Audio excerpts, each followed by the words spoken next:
Welcome to the Law Offices of Mary Kennedy. Today we are going to talk about some of the common questions and answers that's related to the STEM OPT F1 RFE. RFE is request for evidence. So when you look at the RFEs, it's very, very common. Any filings, it doesn't have to be in F1, STEM OPT as we are discussing it right now. Any RFEs are very, very common. And so when you file a petition or an application, you have to be prepared to address the RFE. Not really, because as we said, RFE is common. The concern is there is always an RFE has a due date that needs to be submitted.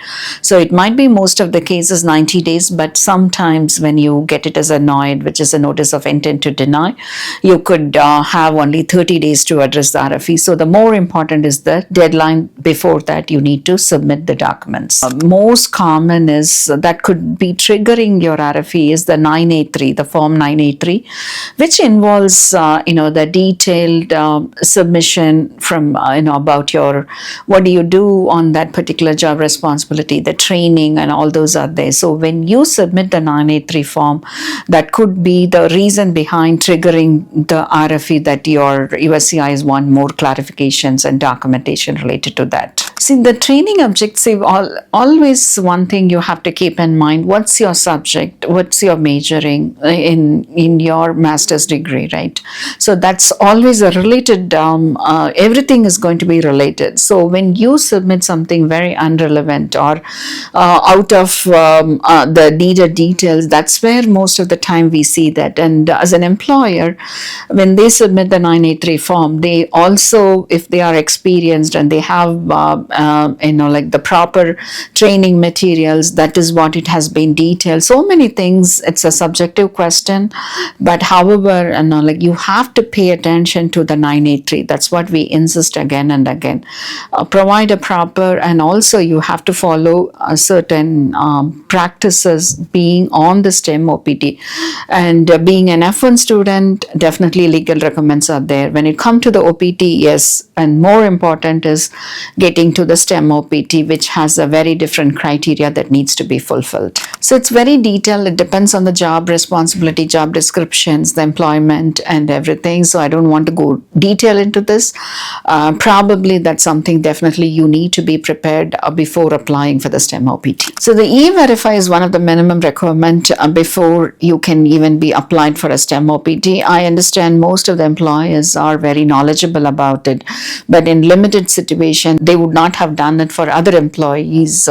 So they're not an E-Verify employer, but it's a very minimal requirement. An employer applying for the STEM OPT has to be an E-Verify. That's not one of the criteria that's needed, that this number of size and other details are needed, as long as the employer is a legitimate business and then operating business and there is a need for this position, and that's the reason you have established the relationship, then it's fine. So there are other documentations that definitely, if you have a major in computer science, and then your training should be related to that, your position should be related to that. So, and then substantiating those documentation between your job description, the title, the training, everything is together, and then we substantiate the position. Definitely, because I know USCIS is suspicious about whether this job offer exists, right?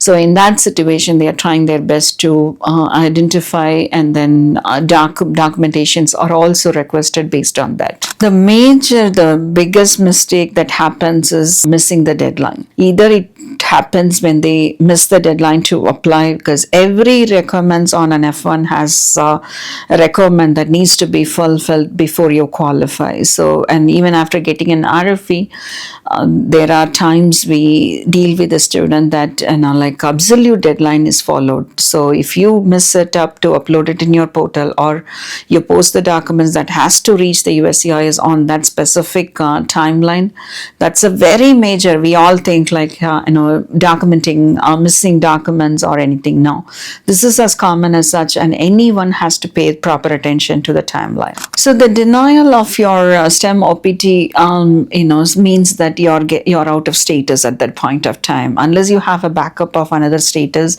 which is not usually the case. So any any status that is getting denied means you're getting out of your legal status. So you need to immediately contact an attorney and try to work on what's your, change of status might not be an option for you.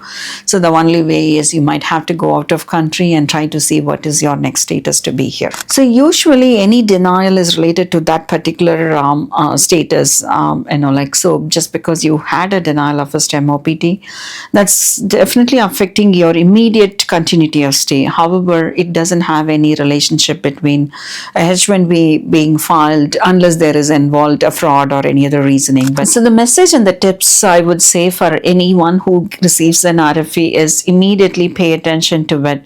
If you are at a place very confident that you can handle it, you definitely go ahead and do that. But very detailed documents, see, RFE is the next step in the process, right? Filing is different. So filing can be with the list of documents. When it comes to an RFE, definitely more attention is needed. And it's a very subjective matter as well. So find a person who is very well versed, detailed in that, and provide as much as related documents. Sometimes what we assume is like, providing more documents is going to help me out to get an approval. That's not the scenario as well. Always USCIS is very specific about the document that needs to be submitted. So find a proper attorney who can support you and then work with them and submit it and before deadline, and you should be fine. Thank you. Thank you for watching.